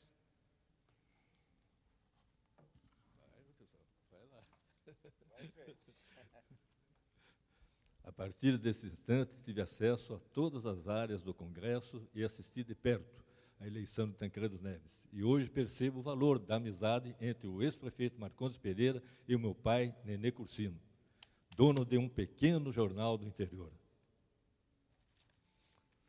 Bem, Nenê Cursino realmente foi um pequeno grande homem de São José dos Campos.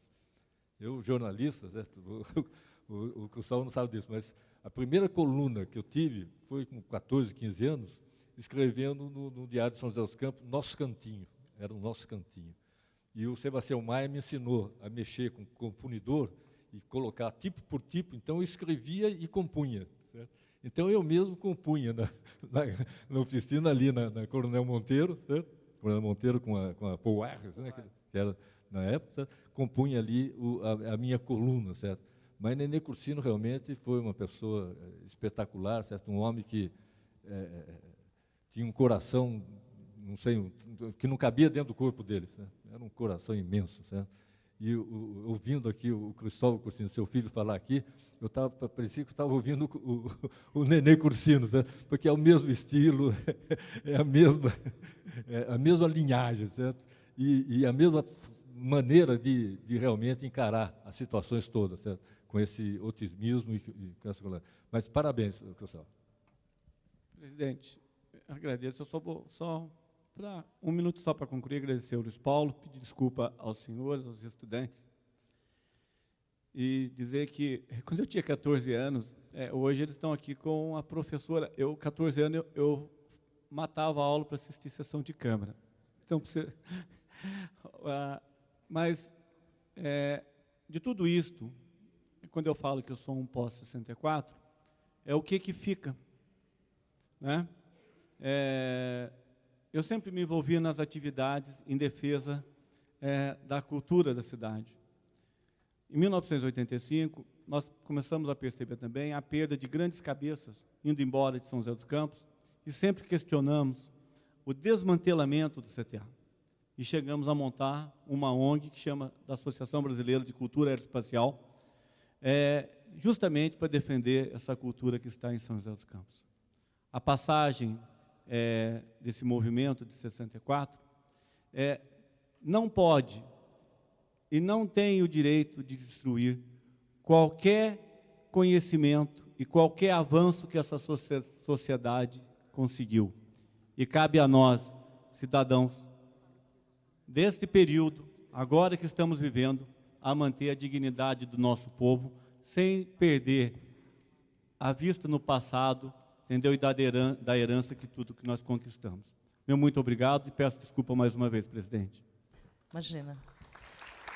Nós vamos passar agora para o Luiz Paulo Costa, que também é nosso assessor aqui da comissão, mas foi torturado, é um jornalista, teve preso, e seria importante, nesse item, que é o item da imprensa, o papel da imprensa em São José, na ditadura, este relato. Então, com a palavra, Luiz Paulo Costa.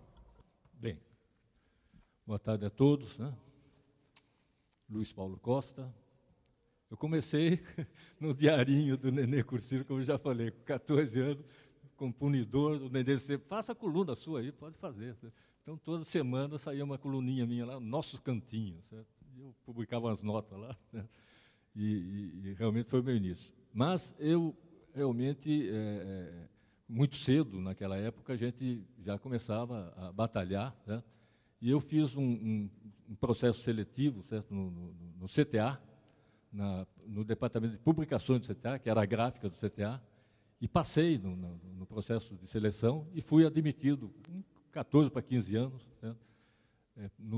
Na publicação do CTA. Certo? Eu era um bom datilógrafo, né? fazia alguma coisa de desenho técnico também, certo? Então, lá eu trabalhei, certo? Datilografando stencil de apostila de professores do ITA, como o professor Nepomuceno, que era profundo conhecedor de acústica, certo? Não se falava em acústica no Brasil, mas em São José dos Campos tinha um professor de acústica, o professor Nepomuceno. E eu fazia as apostilas dele, certo? E o Joé Baixa rodava, certo, no mimeógrafo, a tinta, certo? E ele...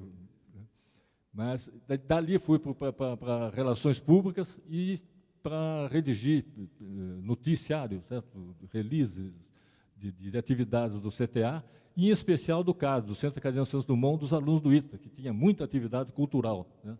E eu, como morava na cidade, era o elo de ligação entre o Departamento de Relações Públicas e os órgãos de imprensa da cidade. E aqui conheci realmente outros jornalistas da cidade, certo? Quando eu levava esses releases, como o jornalista Edevar Simões, que trouxe o jornal Vale Paraibano para São José dos Campos, e no quarto dele, porque ele se tornou paraplégico com um acidente de carro na Tamoios, né, na estrada de Caraguatatuba, ele passou a se dedicar intensamente ao jornalismo, certo? Só que ele era entrevado, ele não podia... Ele, quando saía para fazer matéria, ele saía numa ambulância, certo? E usava muito o telefone, mas a cidade passava pelo quarto dele. Inclusive, ali que também conheceu o professor Francisco Pereira da Silva, que foi fundador do jornal Vale Paraibano. Então, trabalhando no CTA e tendo esse conhecimento todo, certo? E era uma época de muita liberdade, certo? Talvez hoje nós tenhamos até consolidado mais liberdades democráticas do que na época, mas na época existia muita discussão política, né? Então, muito jovem ainda, certo? Como vocês, alunos do Dorival Monteiro, certo? Eu já começava a ter participação no movimento estudantil, no movimento político, no movimento sindical, certo? Eu era secretário da Associação dos Servidores Públicos de São José dos Campos, certo? Fazia às vezes secretaria, certo? Cheguei a ser secretário também, mesmo sem ser eleitor, certo? Do Partido Socialista Brasileiro de São José dos Campos, certo? E veio 64. 64, realmente, alunos do ITA foram presos, certo? Foram 9 alunos do ITA presos, certo? E expulsos do ITA, né? Sob pretexto de motivação política, certo? E contrariando, inclusive, o próprio diretor-geral do CTA, que era o brigadeiro Casimiro Montenegro Filho, que não concordava com aquela situação toda, certo? Mas ele, como militar, era obrigado a seguir realmente as ordens, né? Do pessoal que deu o golpe, né? E é bom frisar que foi um golpe de Estado, né? Foi um golpe de Estado. Alguns que deram esse golpe falam que eles deram um golpe, certo? Porque o João Goulart ia dar um golpe de Estado, certo? Para implantar uma ditadura sindicalista no Brasil, o que efetivamente, certo? Não estava nos planos do João Goulart, do presidente da República Constitucional, e de ninguém, certo? Porque, como eu, defendia as reformas de base, certo? E participava das mobilizações em função das reformas de base. Mas, de qualquer maneira, começa em 64, certo? A Amélia, inclusive, pediu para mim fazer um rápido passagem, certo? Porque eu já dei o meu depoimento na primeira audiência pública da Comissão da Verdade, certo? Relatando todos esses fatos, né? Mas a minha primeira prisão foi em 64, né? Quando estive preso na base aérea de Santos, no navio prisão Raul Soares. Entre um e outro, estive 117 dias preso, né? Depois, o comandante do IPM, da Aeronáutica, que era policial militar, me deixou na sala do diretor do DOPS em São Paulo, onde fiquei mais 2 semanas, né? E tudo isso, certo? Sem ser indiciado em nenhum, porque eu não havia cometido nenhum crime, certo? Se ter opinião é crime, certo? Então, realmente é uma coisa realmente extremamente antidemocrática, né? Mas era ditadura, né? Então, mesmo você ter opinião, certo? Contrária a essa situação, você passava a ser subversivo, como na época todo mundo era chamado subversivo por não concordar com a ditadura, né? E depois da primeira prisão, evidentemente, você passa a sofrer, certo? Prisões constantes, né? O Graciliano Ramos diz, na introdução do seu livro, Memórias do Cárcere, né? Que depois que você sofre a primeira prisão política, principalmente na ditadura, né? E ela ocorre principalmente na ditadura, certo? Prisão política, você estoura uma greve de barbeiro, você é preso para explicar que você não é barbeiro. Mas você já está preso. Depois sofri uma série de prisões, certo? Principalmente no 6º RI, no 6º Regimento Ipiranga, de Caçapava, onde também eu entrava e saía sem saber por que estava sendo preso, né? Até um garçom do Santa Helena aqui, que prestava serviço militar lá no 6º RI, né? Ele perguntou uma vez para o comandante dele, lá, o comandante dele, por que o Luiz Paulo está aqui preso aqui, né? É uma pessoa tão inteligente, uma pessoa tão séria, tudo mais, por que ele está preso aqui? O comandante dele falou para ele, exatamente por isso, né? Porque ele é uma pessoa inteligente, então ele tem que ficar preso aqui, né? Mas em 75, meus amigos, certo? E principalmente por essa juventude que está aí, em 75 eu realmente me deparei com uma situação em que eu não estava absolutamente preparado, apesar de ter informações de que havia tortura no país, certo? Havia tortura no país, tortura de presos políticos, né? Mas como eu não participava da luta armada, né? Eu participava sempre da luta política, principalmente no MDB, Movimento Democrático Brasileiro, que foi um partido criado para ser de oposição, consentida, e que acabou sendo uma oposição real à ditadura, certo? E um instrumento fundamental na derrota da ditadura, certo? E na reconquista das liberdades democráticas. Mas eu não estava preparado absolutamente, certo, para enfrentar o que eu tive que enfrentar, certo? Em 1975. Em 1975, novamente, certo, 5 alunos do ITA foram presos, né? Eu, no MDB, havia participado da criação, eu era secretário do MDB de São José dos Campos, eu havia participado da criação do departamento estudantil do MDB, né? E nós fizemos uma reunião na casa de um membro do diretório do MDB, que foi o Modesto Junqueira Pereira, certo? Para que esses alunos, 5 alunos, soubessem sobre o departamento estudantil. Nós estávamos querendo atraí-los para o departamento estudantil. E eles disseram para nós, não, nós não podemos nos reunir na Câmara. E nós tínhamos uma sala na Câmara. E eu queria me reunir na Câmara. Eles disseram, não, nós não podemos, porque se souberem que nós estamos reunidos com o pessoal do MDB, no departamento estudantil, nós vamos sofrer consequências no ITA, certo? No Instituto Tecnológico da Aeronáutica. Então, nós tivemos que fazer essa reunião na casa do Modesto, na Rua Rubão Júnior, né? Foi feita essa reunião, nós passamos, certo? Agora, para explicar depois, para o DOI-CODE, certo?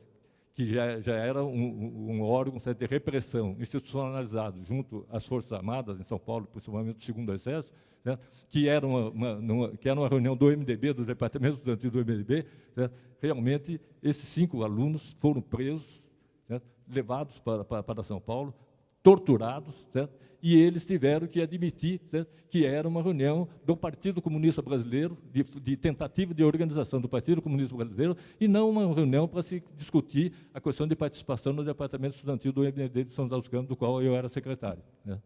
E, em consequência dessas 5 prisões também, e da mesma forma que aconteceu em 64, eu também fui levado para o DOI-CODE, em São Paulo, né? E ali eu conheci realmente os piores instrumentos de tortura, certo? Que eu jamais pensava, certo, que existisse, certo? Poderia existir no nosso país. Infelizmente, certo? Setores militares, né?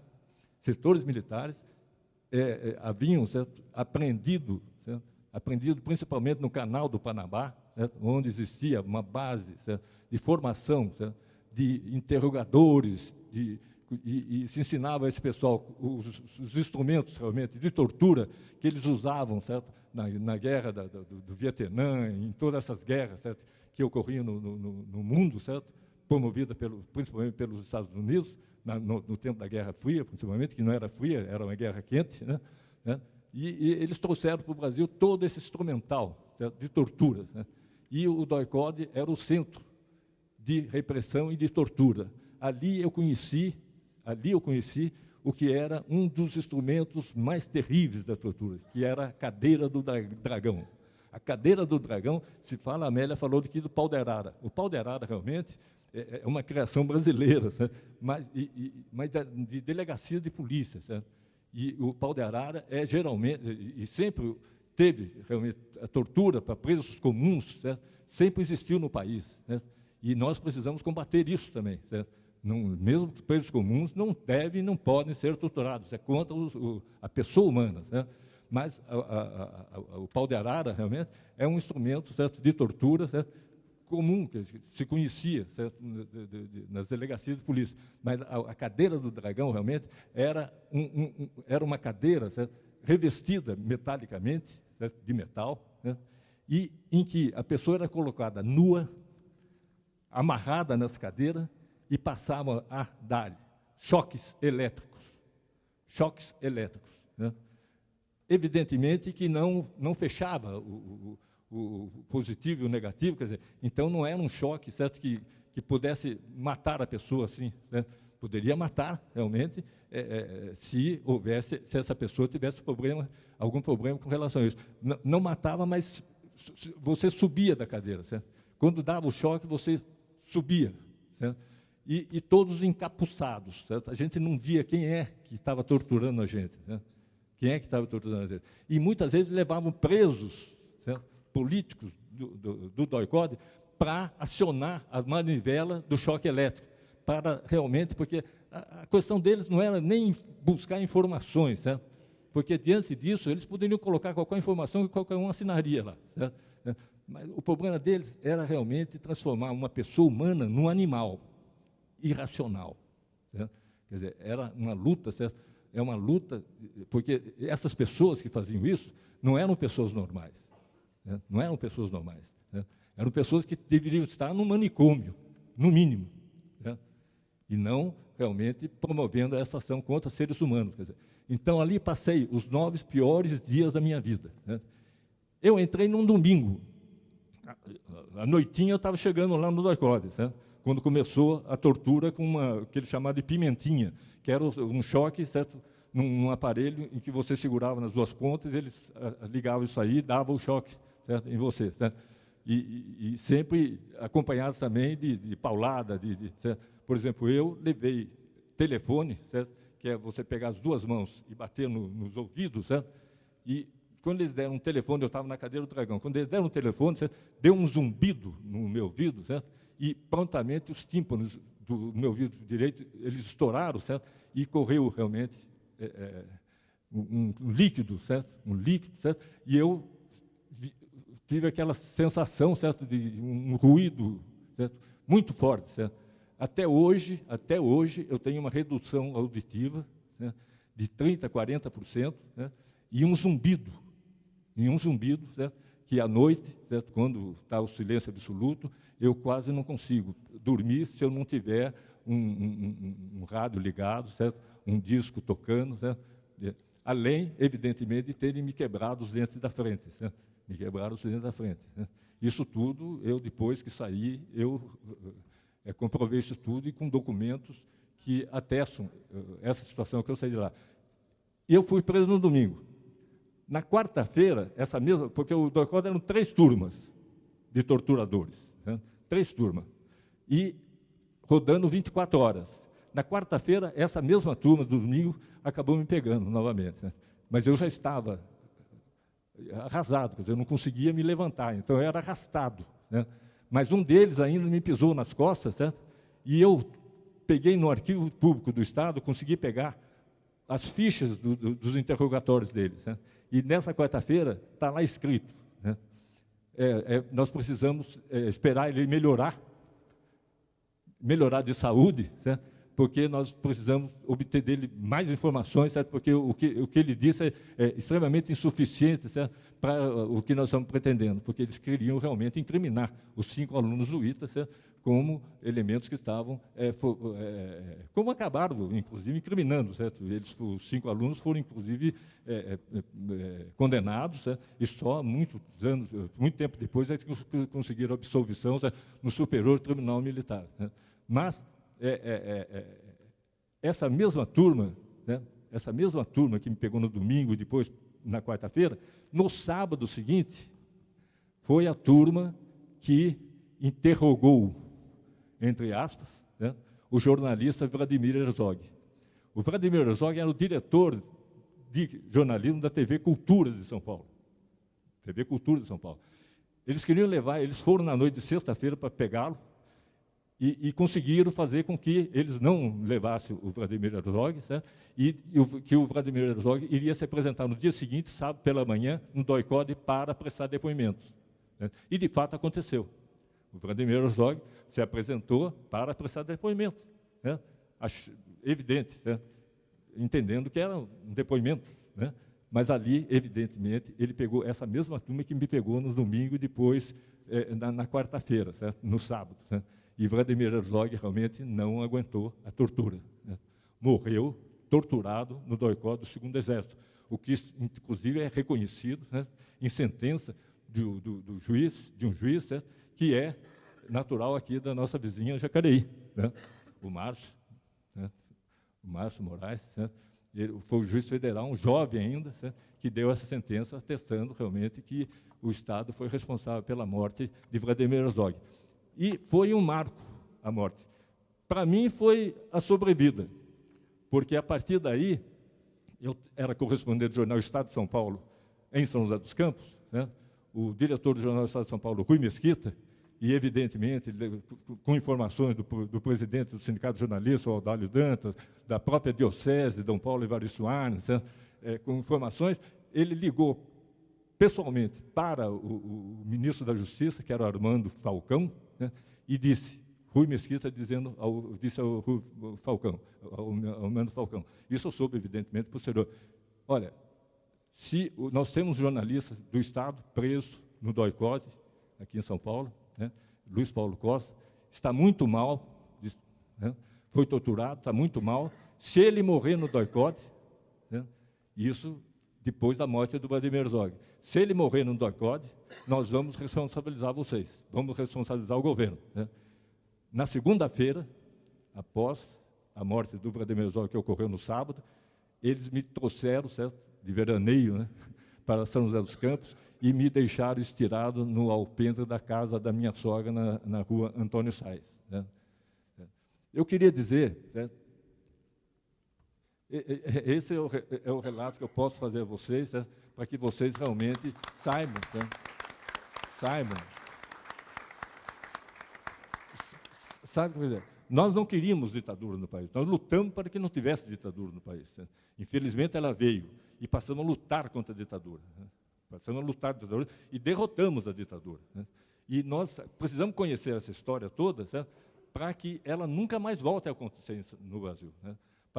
Para que não tenhamos mais ditadura no Brasil, de qualquer espécie, certo? De qualquer espécie. Certo? Ditaduras, quando começam, parece que é coisa boa. Certo? No Brasil, quando em 64, teve um movimento aí de doar ouro para o bem do Brasil. Né? Parecia que era uma coisa maravilhosa. Certo? As marchas da família com Deus pela liberdade, certo? Atraíam multidões nas ruas. Eu mesmo assisti em 19 de março de 1964 a Marcha da Família com Deus pela Liberdade em São Paulo. Né? Eu estava lá participando de uma reunião quando ocorreu essa marcha. Tinha milhares de pessoas na rua, né? Atraídas, certo? Por isso que porque muitos historiadores, certo? Conceituam, certo? Conceituam de que realmente os golpistas de 64 eles praticaram um contragolpe, certo? Quer dizer, tentam realmente passar isso. Mas eles conseguiram, certo? Uma multidões, certo? Para apoiar, certo? O golpe de Estado. Certo? E, então, nós não podemos realmente esquecer esse período. E eu quero só narrar um período, já que nós estamos na imprensa, em 1964, narrar só um período do tempo do Sobral. Né? Evidente, eu, correspondente do Estado de São Paulo, certo? Eu realmente era muito perseguido pelo Sobral. Né? O Sobral me denunciava para o jornal Estado de São Paulo em toda a matéria que eu publicava. Né? E principalmente porque nós lutávamos por autonomia política, pela eleição direta de prefeitos da cidade. Certo? Mas ele chegou, um dos atos dele, que eu quero pontuar, ele chegou a proibir a procissão de Corpus Christi. Né? Proibir que se enfeitasse as ruas, certo? Na procissão de Corpus Christi, como ocorre, certo? Com desenhos, uma forma de arte, inclusive, certo? Maravilhosa. Certo? Ele chegou a proibir. Certo? Evidentemente que eu fui participar do que foi permitido se fazer na procissão de Corpus Christi e gravei um depoimento, certo? O sermão do padre João Guimarães, na Praça da Matriz. Ele quase chorando, certo? Dizendo que naquele ano ele não pôde fazer uma procissão de Corpus Christi do jeito que se fazia, certo? Do jeito que se fazia, né? Com um enfeite de rua, tudo mais. Certo? eu mandei para o jornal. E o prefeito nomeado, viu, Wagner, ele mandou também uma carta para o jornal Estado de São Paulo, dizendo o seguinte, que nada daquilo tinha acontecido, que ele não tinha proibido coisa nenhuma. Nada, certo? E tal, certo? O Oliveira, o jornalista Oliveira S. Ferreira, que era o secretário de redação do Estadão, ligou para mim e disse, Luiz Paulo, vem para São Paulo rápido, porque recebemos aqui uma carta do Sobral aí, certo? Dizendo que não aconteceu nada disso que você noticiou aqui para o jornal, no interior. Certo? Eu logo corri para o Padre João. Disse, Padre João, o Sobral mandou uma carta para o jornal dizendo que não aconteceu nada do que eu mandei, que noticiou no jornal Estado de São Paulo. Ele falou, não, vem aqui, entra aqui na sacristia. E daí ele fez essa carta para mim, essa carta. Certo? Ilustre o senhor, doutor Júlio de Mesquita Neto, diretor do Estado de São Paulo. Senhor diretor, cientificado de que ainda pairam dúvidas quanto ao episódio da procissão do Corpo de Deus desse ano na paróquia de São José, cumpre-me informar o seguinte, uns 20 dias antes da festa de Corpus Christi, tracei itinerário da procissão para esse ano, elevei-o à Prefeitura Municipal. Não consegui falar com o diretor de trânsito. Depois de esperar durante 50 minutos, pedi a uma das funcionárias para entregar-lhe ao mesmo o traçado da procissão e retirei-me, já certo de não poder enfeitar as ruas centrais da cidade. A proibição já vem do ano passado. Fiz o itinerário da procissão, percorrendo algumas ruas centrais, para terminar na igreja Nossa Senhora das Graças, Vila Maria, onde então seria possível fazer-se uma decoração artística para o encerramento da procissão. Voltei pela segunda vez à prefeitura e não me foi possível falar com o diretor de trânsito. Alguns dias depois, do dia 4 ou 5 de junho último, à tarde fui procurado por um alto funcionário da prefeitura que me disse ser oficial reformado e estava trabalhando na prefeitura há poucas semanas. Trouxe-me da prefeitura um papel com um outro traçado para a procissão, feito na prefeitura, diferente do meu, e dizendo-me que a procissão só poderia ser feita segundo aquele traçado, isto é, somente na Vila Maria, não podendo percorrer as ruas centrais da cidade.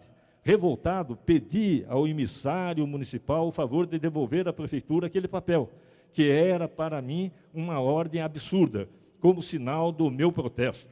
E disse mais ainda, que no próximo domingo, dia 9 de junho, em todas as missas, iria avisar os fiéis de que, nesse ano, pela primeira vez, não se realizaria na paróquia de São José dos Campos a tradicional procissão de Corpus Christi, e que iria contar também aos fiéis o que vem acontecendo desde a procissão de Corpus Christi do ano passado, fatos que, pela imprensa e pelo rádio aqui, não podem ser divulgados, mas que seriam divulgados do púlpito das igrejas. Seria o meu protesto.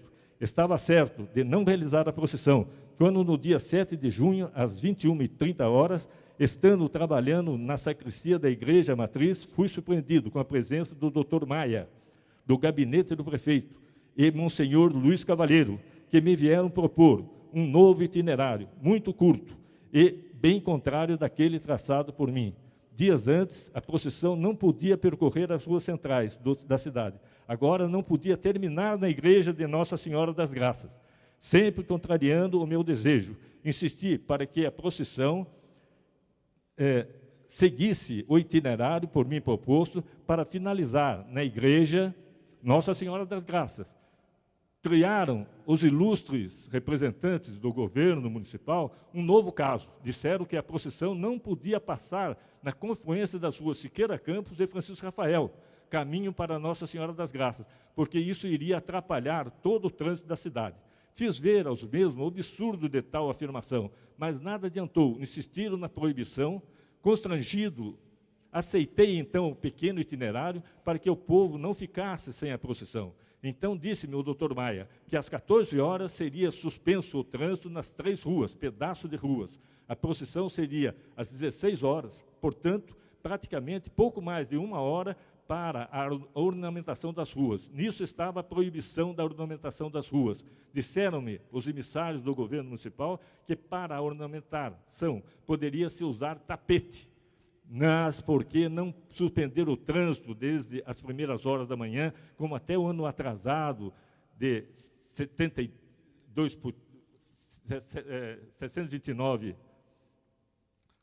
Mesmo que a paróquia possuísse alguns, não resolveria os problemas. Só a ornamentação artística seria a solução, sempre com a desculpa mentirosa de trânsito. Responderam-me que só seria possível o tal itinerário e com o tempo tão pequeno e insuficiente para a ornamentação das ruas. Portanto, a procissão foi resolvida com proibições, restrições, contrariando sempre a vontade do pároco, que a todas as cidades é quem estabelece o traçado para as procissões, inclusive na paróquia de Santana do Paraíba, nessa cidade, onde o pároco, Monsenhor Luiz Cavaleiro, faz o que quer, como quer e quando quer. Esse direito em São José dos Campos tem sido negado ao pároco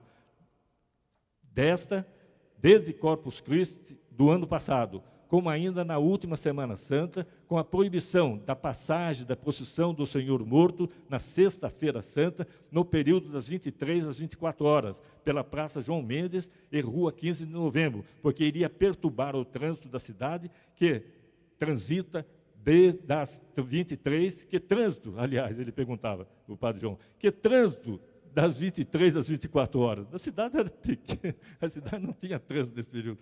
Contrariado, angustiado desde o ano passado com essa verdadeira perseguição, fiz o meu protesto publicamente no encerramento da procissão de Corpus Christi. E tudo o que falei e que aqui deixo escrito, confirmarei sempre, in fide sacerdotes. Saudações, cônego João Marcondes Guimarães, pároco da paróquia de São José. Eu reconheci, inclusive, firma do padre João, embora não precisasse.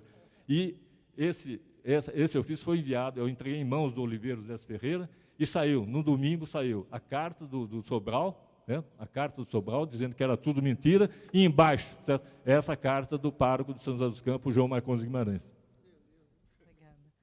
Obrigada, Luiz Paulo. Nós vamos ouvir o último dessa oitiva, dessa audiência, e só para registrar aqui a presença também da professora Maria Aparecida Papelli, do Pró-Memória, os estagiários, o Bruno e o Diego e o Robson. E, com a palavra, passar aqui o microfone para o João Roberto Lac. Bom, legal, né, falar aqui em São José. Eu não sou de São José, eu nasci num lugar chamado Vila Ema, mas em São Paulo. Aqui tem uma Vila Ema, me orgulha muito de ser vilaemense e ter uma Vila Ema aqui também. Mas eu acabei me envolvendo com a história do Vale do Paraíba quando eu comecei a pesquisar a história do Pedro Lobo, que está sentado do outro lado lá. E como eu fui professor durante muito tempo e dei aula para a moçada, eu sempre achei que faltava um livro com linguagem jornalística, um livro com linguagem agradável e acessível para a moçada conhecer um pouco do que foi a história. Eu não sou eu nasci um pouco antes da ditadura começar, era moleque na ditadura, mas sou também vítima da ditadura, porque eu vivi 20 anos sem poder votar num presidente, eu vivi 20 anos sem poder votar num prefeito, sem poder votar num governador. E eu tenho uma coisa muito louca, vocês todos aí, a meninada toda, vocês estão vítimas da ditadura, e muito vítimas, porque a verdadeira história ainda não está contada. Então, essa Comissão da Verdade, o papel dela é fundamental, que é trazer, é descobrir, é levantar uma história que está sendo negada para vocês. Eu acho que cada um de vocês podia entrar com um processo contra o Estado por estar privado de saber o que aconteceu, com um monte de gente aí que morreu e desapareceu, que até hoje ninguém sabe. Vocês são privados de conhecer a história oficial do país. Na verdade, quando eu escrevi esse livro, muita coisa aqui no livro, quem for ter a curiosidade de ler, ela termina assim, poxa, isso aí é o que está contado, isso aí é o que é oficial, porque não existe documentos que comprovem isso, porque todos os documentos foram destruídos. Então, na verdade, quando eu fui escrever o livro da história do Pedro Lobo, que nasceu aqui na vizinha Natividade da Serra e mora aqui há mais de 20 anos, eu tive um problema grave. Eu estava lidando num Pantanal histórico.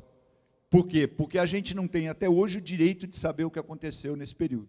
Os militares governaram o país, a documentação oficial que existe, ainda boa parte dela está escondida, não existe, foi queimada, foi destruída, para tirar de vocês, de mim, de todo mundo, o direito fundamental, que é o direito à informação. Se você não sabe o que aconteceu com a história do teu país para trás, que foi colocado aqui agora, né, ele falou conhecer para não acontecer de novo, né, e para que não seja esquecido. Então, na verdade, eu estou aqui, e a Amélia me convidou a falar, eu agradeço, ser uma fala rápida, é para dizer isso. A Comissão da Verdade, tanto aqui em São José, como todas as outras comissões, ela tem um papel que é fundamental, que a gente até não avalia quanto isso vai ser importante, porque o Pedro Lobo, que está aqui, que historicamente ele é um bandido, tá? Historicamente ele é um ladrão e assassino. Eu já recebi ameaça na internet me chamando de, pô, você é um comunista assassino que nem o teu personagem, ele vai passar a ser um herói, à medida que a gente oficialize essa história. Então, não só o livro do Pedro, como a história do Pedro, a história de todas as pessoas aqui no Vale, aqui em São José, pessoal do CTA, do ITA, aí, que foi punido, que foi aposentado. Ontem o Pedro estava me mostrando a lista de pessoas atingidas pela ditadura, e vocês todos também, que são atingidos porque não têm o direito à informação, não sabem da sua história e não tem como levantar. A Comissão da Verdade tem esse papel de transformar heróis, né, aquelas pessoas que eram tidas como bandidas e como assassinas. Porque hoje, na documentação oficial, Pedro Lobo é um bandido e um assassino. A partir da Comissão da Verdade, ele vai ser um herói. Tá? Ele vai ser verdadeiramente reconhecido como uma pessoa que lutou contra uma coisa nefasta que foi a ditadura. Então, essa é eu acho que é a coisa principal que eu queria colocar. E eu queria dizer que tá aqui depondo, né, no meu caso, o que eu posso dizer é que eu fui mergulhar profundamente na história desse período, que eu não vivia, eu era criança, e é estarrecedor. É estarrecedor. Aqui tem um caso de todos os mortos e desaparecidos. Centenas de pessoas foram torturadas, barbarizadas. Houve a descrição aqui de como é que isso se dava, e que eu acho que todos vocês, não só os que estão aqui, o pessoal que está assistindo, e o pessoal que vai acompanhar os resultados dessa Comissão da Verdade, tem direito que isso seja levantado, que isso seja esclarecido totalmente. Então, eu só queria parabenizar a Amélia por ter tido a ideia, né, tido a atitude de ter montado junto com os vereadores essa comissão, de estar presidindo a comissão e de estar aqui podendo ouvir esses depoimentos fantásticos dos meus colegas de imprensa e que viveram isso aqui e que todos sofreram na pele o que a ditadura fez a todo mundo e que agora estão oficializando isso para que isso deixe de ser um crime e se torne um ato heróico de cada um, né? Para que cada um tenha o seu papel reconhecido na história. Eu acho que é isso, tá? Muito obrigado. Obrigada, João Roberto. Nós vamos... Essa comissão, essa audiência agora é da imprensa de São José dos Campos e a ditadura. Então, nós vamos encerrar esta, dada por encerrada, até para que a ata seja concluída com todos esses depoimentos. Nós acabamos de receber aqui pela Papale o documento do Pró-Memória, são várias reportagens do Correio Joseense da época de 64, então, mais um documento que nós estamos anexando à comissão. Também essa carta do Padre João, Luiz Paulo, para a gente tirar uma cópia e ficar nos anais. E gostaria